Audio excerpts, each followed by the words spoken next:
서유기. 우르르 쾅쾅.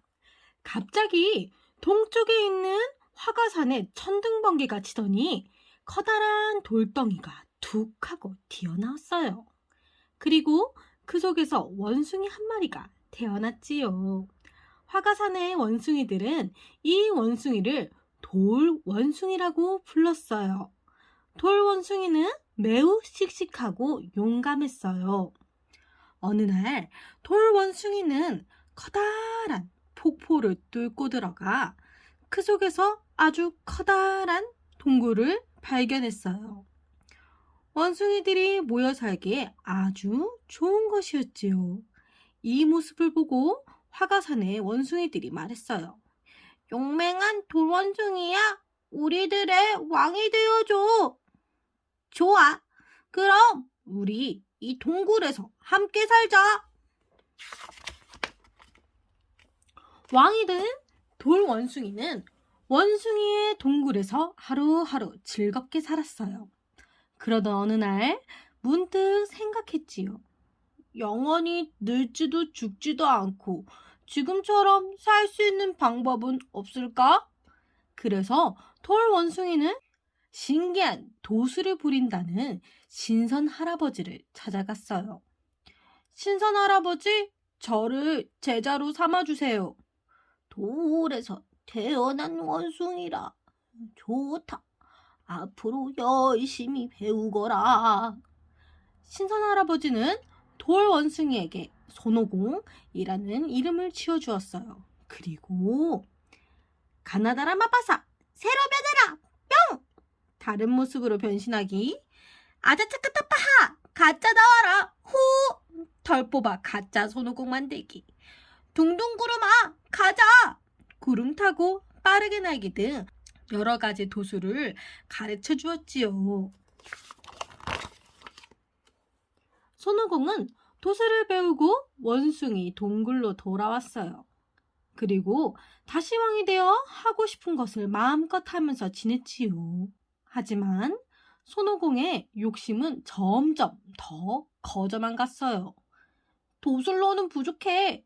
무엇이든 무찌를 수 있는 여의봉이 갖고 싶어.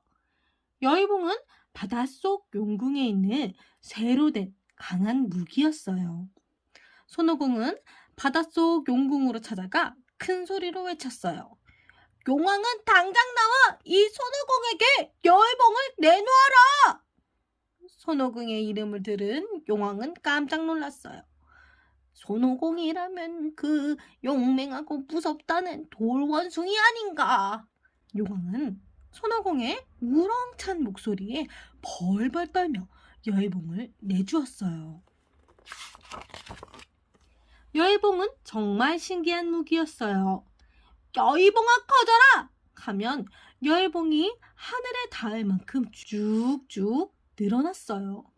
여의봉아 작아져라! 하면 여의봉이 바늘만큼 작게 줄어들었지요. 도술도 마음대로 부릴 수 있고 신기한 여의봉까지 가졌으니 내가 세상에서 가장 힘이 세구나. 으하하하. 우쭐해진 손오공은 여의봉을 휘두르며 여기저기서 말썽을 부렸어요. 하늘나라에서는 옥황상제의 잔치상을 엉망으로 만들어 놓기도 했지요. 역시 내가 최고야. 이제 나는 하늘나라의 왕이 되겠어. 끝없이 우쭐대는 손오공 앞에 갑자기 커다란 부처가 나타났어요. 손오공아, 내가 그렇게 대단하다면 내 손바닥을 벗어나 보거라. 만약 벗어나지 못한다면 그동안에 내 잘못을 크게 꾸짖을 것이다. 그러자 손오공이 콧방귀를 뀌며 말했어요. 부처의 손바닥이 크면 얼마나 크겠어. 둥둥구름아, 가자. 손오공은 구름을 타고 쏜새같이 멀리 날아갔어요. 한참을 날아가자 저 앞에 커다란 기둥 5개가 보였지요. 오, 저기가 세상의 끝인가 보군. 손오공은 씩 웃으며 기둥에 글씨를 쓱쓱 써놓았어요. 하지만 부처에게 돌아온 손오공은 깜짝 놀랐어요. 저 멀리 세상 끝에 기둥이라고 생각했던 것이 알고 보니 부처의 손가락이었던 것이지요. 아니, 이게 어떻게 된 일이지? 손오공은 어쩔 줄 몰랐어요. 그러자 부처가 손오공을 큰 소리로 꾸짖었어요. 손오공아, 너는 겨우 내 손바닥도 벗어나지 못했구나. 앞으로 너는 500년 동안 바위산에 갇혀 있거라. 부처는 손오공을 바위산에 가둬두고 부적을 붙여놓았어요. 그리고 길고 긴 500년의 시간이 흘렀지요. 삼장법사라는 스님이 흰 말을 타고 바위산 앞을 지나가고 있었어요. 그때 손오공이 삼장법사를 부르며 간절히 부탁했어요. 스님, 저를 여기에서 나가게 도와주시면 무엇이든 하겠습니다. 나는 부처님의 책을 가지러 인도로 가는 중이다. 나와 함께 가겠느냐? 그럼요, 스님. 좋아, 좋아. 손오공은 흔쾌히 대답했어요. 삼장법사가 바위산에 부적을 떼어주자 벙 하는 소리와 함께 손오공이 툭 튀어나왔어요. 그런데 손오공은 스님과의 약속을 어기고 화가산으로 돌아가려고 했지요. 그러자 어디선가 황금고리가 날라와 손오공의 머리를 꽉 조이기 시작했어요. 으아, 이게 뭐야? 스님 잘못했어요. 다시는 거짓말하지 않을게요. 손오공이 머리를 부여잡고 잘못을 빌자 삼장법사는 손오공을 용서해 주었어요. 손오공은 삼장법사와 함께 인도를 향해 먼 길을 떠났어요. 가는 길에 새로운 친구들도 만났지요. 첫 번째 친구는 덩치 큰 먹보 저팔계였어요. 저팔계는 손오공과 삼장법사의 이야기를 듣고 함께 떠나고 싶었어요. 스님, 저도 제자가 되고 싶어요. 그래, 너는 먹보처럼 보이지만 날쌔고 용감하구나. 우리와 함께 가자. 두 번째 친구는 목에 해골 목걸이를 건 사오정이었어요. 스님, 저도 제자가 될 수 있을까요? 그럼 물론이지. 너는 마음이 따뜻하고 재밌는 친구로구나. 우리와 함께 가자. 이렇게 해서 삼장법사와 손오공, 저팔계와 사오정은 함께 먼 길을 떠나게 되었어요. 하지만 인도로 가는 길은 쉽지 않았어요. 산 하나, 고개 하나 넘을 때마다 이상한 요괴들이 나타났거든요. 그때마다 손오공은 여의봉을 휘두르며 요괴들을 물리쳤어요. 그러던 어느 날 손오공 일행은 하얀 옷을 입은 할머니를 만났어요. 저 할머니도 변신한 요괴가 틀림없어. 영리한 손오공은 할머니의 정체를 한눈에 알아채고 열봉을 휘둘러 할머니를 쓰러뜨렸지요. 하지만 그 사실을 모르는 삼장법사는 손오공을 크게 꾸짖었어요. 사람을 함부로 해치다니! 너는 그만 화가산으로 돌아가거라! 손오공은 매우 억울했지만 삼장법사는 손오공의 말을 믿어주지 않았어요. 손오공이 떠나고 삼장법사는 저팔계, 사오정과 산을 넘어가고 있었어요. 저팔계의 뱃속에서 꼬르륵 꼬르륵 소리가 났어요. 아이, 배고파. 더는 못 참겠어. 스님, 제가 사오정과 함께 먹을 것을 구해 오겠습니다. 저빨개와 사오정이 음식을 구하러 간 사이 노란 옷을 입은 요괴가 나타나 혼자 남은 삼장법사를 잡아갔어요. 에헤헤헤, 스님이 아주 맛있겠는걸. 아니, 스님이 어디 가셨지? 돌아온 저팔계와 사오정은 깜짝 놀라 삼장법사를 찾으러 다녔어요. 그러다 노란 옷 요괴가 삼장법사를 잡아간 것을 알게 되었지요. 저팔계와 사오정은 요괴와 힘껏 싸웠지만 요괴의 힘은 너무 강했어요. 결국 사오정까지 요괴에게 붙잡히고 말았지요. 간신히 도망친 저팔계는 화가산으로 손오공을 찾아갔어요. 손오공아! 손오공아! 큰일 났어!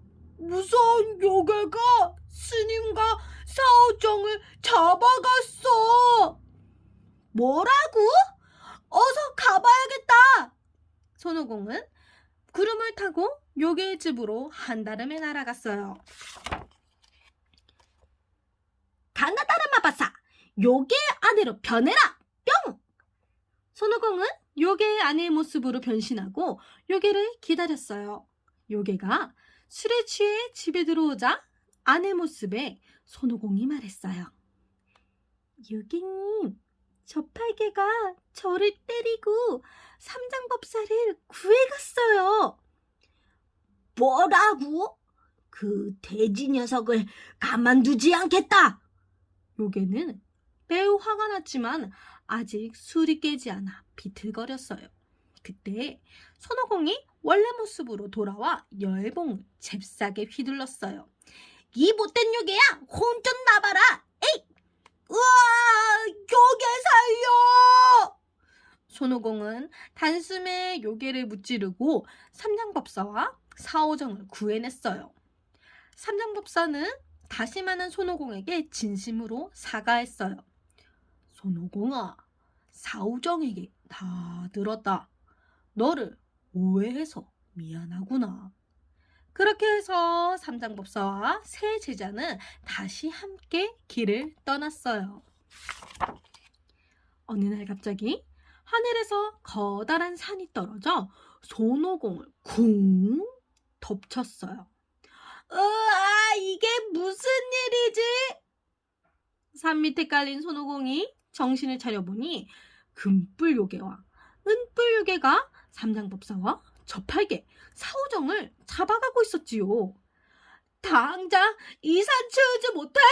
스님과 내 친구들을 놓아줘! 손오공이 고래고래 소리를 질렀지만 아무 소용이 없었어요. 삼장법사 같은 스님을 잡아먹으면 오래 살 수 있대. 금뿔 요괴가 입맛을 다시며 말했어요. 그런데 손오공이 산에서 빠져나오면 어떡하지? 손오공은 너무 강하다고. 은뿔 요괴가 걱정하자 금뿔 요괴가 웃으며 말했어요. 걱정 마. 우리에게는 신기한 호리병이 있잖아. 당장 그 호리병을 가져와 손오공을 가둬버리자. 다행히 손오공은 산신의 도움으로 산에서 빠져나올 수 있었어요. 그 뿔 달린 요괴들 가만두지 않겠어. 가나다라 마바사, 산신으로 변해라. 뿅! 손오공은 산신의 모습으로 변신한 뒤 요괴를 찾아갔어요. 마침 요괴들도 신기한 호리병을 들고 손오공에게 오는 중이었지요. 그 호리병은 뭔가? 산신 모습으로 변신한 손오공이 물었어요. 산신님, 이 호리병은 아주 신기한 물건이랍니다. 이름을 부르면 무엇이든 이 속으로 쭉 빨려 들어가지요. 금뿔 요괴가 신기한 호리병을 자랑하자 손오공은 속으로 생각했어요. 날 그 속에 가둬두려고? 어림도 없는 소리! 손오공은 털 하나를 슬쩍 뽑아 가짜 호리병을 만들었어요. 뭐 그게 그리 대단하다고. 나에게는 더 신기한 호리병이 있네. 내가 이 호리병에 해와 달을 가둘 테니 잘 보아라. 손오공이 해와 달의 이름을 부르니 정말로 주변이 깜깜해졌어요. 우와, 정말 해와 달이 없어졌어. 요괴들이 깜짝 놀라 외쳤어요. 사실은 손오공이 산신에게 부탁해서 해와 달을 잠깐 가린 것이지요. 그런 줄도 모르고 요괴들은 해와 달을 가둔 호리병이 탐났어요. 산신님, 우리 호리병을 서로 바꾸는 게 어때요? 내가 조금 손해보는 장사지만 그래, 좋다. 요괴들은 진짜 호리병을 손오공이 가짜 호리병과 바꾸었어요. 그리고 가짜 호리병에 해와 달을 다시 가두려고 했어요. 하지만 아무리 해와 달의 이름을 불러보아도 아무 일도 일어나지 않았어요. 이럴 수가, 우리가 손오공에게 속은 거야. 요괴들은 매우 화가 났지만 손오공은 이미 멀리 달아난 뒤였지요. 이번에는 요괴들이 신기한 황금 밧줄을 가져왔어요. 손오공아, 무엇이든 꽁꽁 묶어버리는 이 황금 밧줄을 받아라. 금뿔 요괴가 황금 밧줄을 휘리릭 던지자 눈 깜짝할 사이에 손오공이 나무에 칭칭 묶여버렸어요. 하지만 손오공은 조금도 당황하지 않았어요.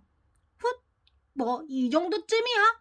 가나다라 마바사, 바늘처럼 얇게 변해라. 뿅! 손오공은 도수를 부려 황금 밧줄에서 쏙 빠져나왔지요. 손오공은 털을 톡톡 뽑아 다시 주문을 외웠어요. 아자차카타파하! 가짜들아, 나와라! 후! 그러자 가짜 손오공들이 여기저기에 나타나 요괴들과 싸우기 시작했어요. 어떤 게 나인지 모르겠지? 은뿔 요괴가 커다란 부채를 가져와 해를 향해 휙 붙였어요. 그러자 커다란 불길이 화르르 일어나면서 가짜 손오공들을 불태웠어요. 으하하! 손오공아, 어떠냐? 이 뜨거운 맛이! 금뿔 요괴도 칼을 들고 가짜 손오공들과 열심히 싸웠지요. 하지만 진짜 손오공은 요괴들 뒤에 있었어요. 손오공은 품에서 호리병 하나를 꺼냈어요. 이름을 부르면 무엇이든 빨려 들어가는 진짜 호리병이었지요. 금뿔 요괴야! 은뿔 요괴야! 손오공이 이름을 부르자 요괴들이 왜? 하며 뒤를 돌아봤어요. 그 순간 요괴들이 호리병 안으로 쭉쭉! 이야, 우리가 손오공에게 또 당했구나! 으아! 손오공은 요괴들을 호리병에 가두고 삼장법사와 저팔계, 사오정을 구해주었어요. 손오공아, 내가 또 우리를 구했구나. 정말 고맙다. 아닙니다, 스님. 저는 그동안 제 힘을 자랑하기만 했는데 이제 무엇을 위해 힘을 써야 하는지 알게 되었습니다. 손오공이 삼장법사에게 공손히 말했어요. 삼장법사는 손오공의 달라진 모습에 빙그레 미소를 지었지요. 삼장법사와 손오공, 그리고 저팔계와 사오정은 다시 먼 길을 떠났어요. 그 뒤로도 많은 요괴를 만났지만 서로 힘을 합쳐 용감히 물리쳤죠. 마침내 인도에 도착한 손오공 일행은 부처를 만나게 되었어요.